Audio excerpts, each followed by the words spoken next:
Welcome back to RPO, which is raw, precise, and objective, where I talk about things in football that I want to talk about that are bothering me. This video is all about my updated top 12 in college football. So this is my updated version headed into week 9. It is crazy. College football is crazy. College football is unpredictable. I don't really trust anything. I don't trust these players. I don't trust these coaches. I don't trust the announcers. I don't trust the officials.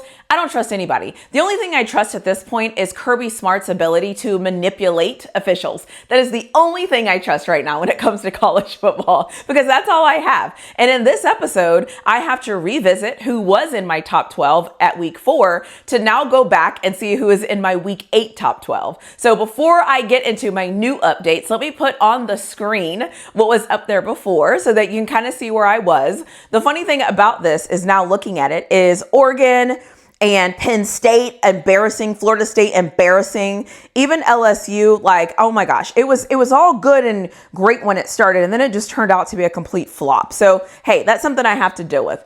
But at the end of the day, everything is kind of a flop when you start at the beginning of the season, because the guys have to play. They have to go out there and make the plays and make touchdowns and do all the things and injuries and coaching and all the different details. So now I am back with my new updated list that I absolutely don't feel very confident about either, because I went and I cheated a little bit and I looked at the teams that I have on my list and I went ahead and looked at their schedule that is coming up, and this list is going to change. So I said I was only going to do this 3 to 4 times maybe, but I might have to do it before that, and I might do like a final video before it gets to the very end, because a lot of moving parts are happening. Some of these teams are going to play each other. A lot of different things are going to happen. A lot of things are going to mess up, but it is what it is at this point. For those of you that this might be the first video that you're watching, I'm going to tag the other video somewhere up here so that you can see my first iteration of this. I do a top 12, and why I do a top 12 is because only 12 teams can make the playoffs.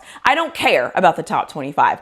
I care about the 12 teams that might make the 12-team playoff. And so that is what I'm going to talk about here. And so before I get started, just like I did last time, I wanted to talk about my teams on the bubble, because on the bubble basically means you're not in my top 12, but you're really damn close. And depending on a couple of things and a couple of losses and a couple of things here and there, you are in my bubble. And so you might be in my top 15, I guess, if you call it. However, let me just talk about my teams that are on the bubble. Well, hello there. If you're seeing this, don't forget to hit that like button. Don't forget to double check and make sure that you are subscribed to my channel. Leave me a comment in the comment section below. And if you think about it, turn on those notification bells so you never miss a single video. My 3 teams that are on the bubble. The first one is going to be Notre Dame.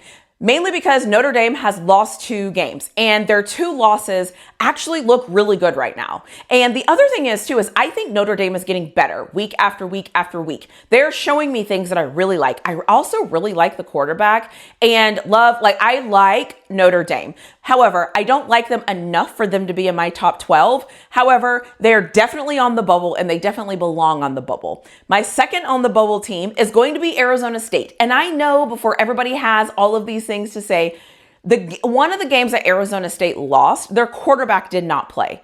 And there's probably almost every single team, maybe right now in college football, that if they lost their starting quarterback, they also would probably lose the game. I like everything Arizona State actually brings to the table, but with those 2 losses, I cannot move them up. But the funny thing about them is last year they went on a run towards the end of the season, ended up in the Big 12 championship, and that is how they made it in the playoffs.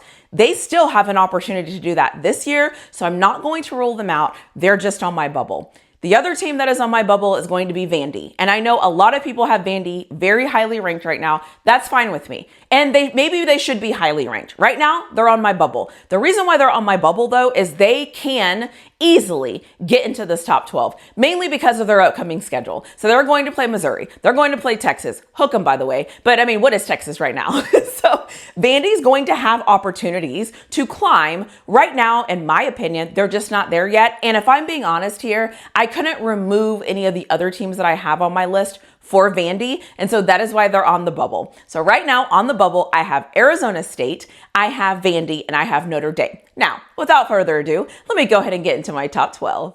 The 2 teams that I have at number 1 and number 2 right now are the two teams that I just trust the most. Let's just call it what it is. I just trust them. I just trust them, and I'm going to leave them there, and that's going to be what it's going to be. However, I'm going to work backwards, similar to what I did last time. So number 12 is going to be the bid that I don't know which team. I didn't want to lie to you on screen and act like I know which team is going to be there. I don't know, but I think that they should get spot 12. The other thing is to remember for this season, once they get the 12, they're going to reseed them. So that is why you're going to see me going ahead and reseeding, but I'm going to tell you who I think is going to win the conference.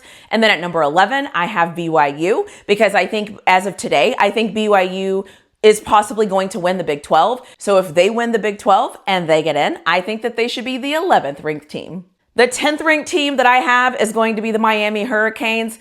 I don't trust Miami. I think they have bigger issues on defense than they're willing to realize. Carson Beck, I don't trust Miami. They're at 10. I didn't like that they couldn't finish games. They're at number 10. I'm just going to leave them at number 10, and I'm just going to move on and talk about another team. At number 9, I have Ole Miss. I don't think Ole Miss could stop a nosebleed. I don't trust the defense. I don't know what they have going on, but I like the offense, and I like Lane Kiffin. I have Ole Miss at 9, whatever. And then I have Oklahoma at number 8, and Oklahoma looked terrible against Texas. And then Oklahoma plays South Carolina, but South Carolina's not very good. The one thing I will say about Oklahoma is I trust their defense. I do trust their defense, but I don't trust their coaches, and I don't trust that offense, and I really don't trust that offensive line. However, Oklahoma is number 8 on my list right now. Number 7 on my list is going to be Georgia Tech. I think Georgia Tech is probably going to win the ACC. And so they are number 7 on my list. I don't really have anything great to say about Georgia Tech, except for the fact that I think that they are coached very well. I trust the coach. I trust the offense. I don't know about that defense, but I trust the coach and I trust the offense, because that offense is going to be hard to stop, and they're going to be able to manage the clock as long as they stay healthy. So coming in at number 7 is Georgia Tech, and I think as of today, they should win the ACC. At number 6, I have Georgia, because it's Georgia and they look good, although that defense isn't very good either. Their offense is kind of up and down. I don't know, but I trust Kirby Smart. Kirby Smart can convince refs that he's calling timeouts when he's not. How do I go against that? So I am going to give Georgia number 6, because why would I not give Georgia number 6? Coming in at number 5, I'm going Oregon. Oregon, again, Dan Lanning, I like that he's aggressive. I like his team. I think they're physical. I think they look good, but I got to be honest. Now, knowing what I know about Penn State, I'm not sure what I think about Oregon. But the truth is, maybe Oregon broke Penn State. So I don't really know. So coming in at number 5 is going to be Oregon, because I'm just not sure what to do with them. And I think number 5 just feels right for me.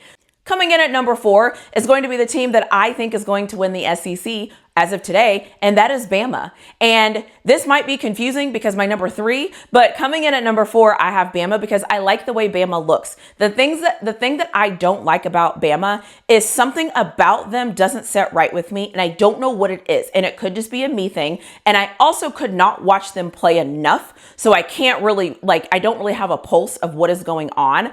But I have Bama at number 4, and they've earned the right to be at number 4. Coming in at number 3 is Texas A&M. Texas A&M is another team where I'm just like, some days the defense, I'm kind of like, okay, cool, whatever. And then other days I'm like, the offense, I don't know.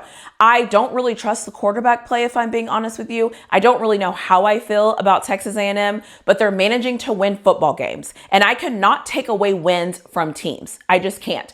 And so from 3 to 12, I trust none of those teams. And I don't know what any of them are going to do, because at any week they could lose.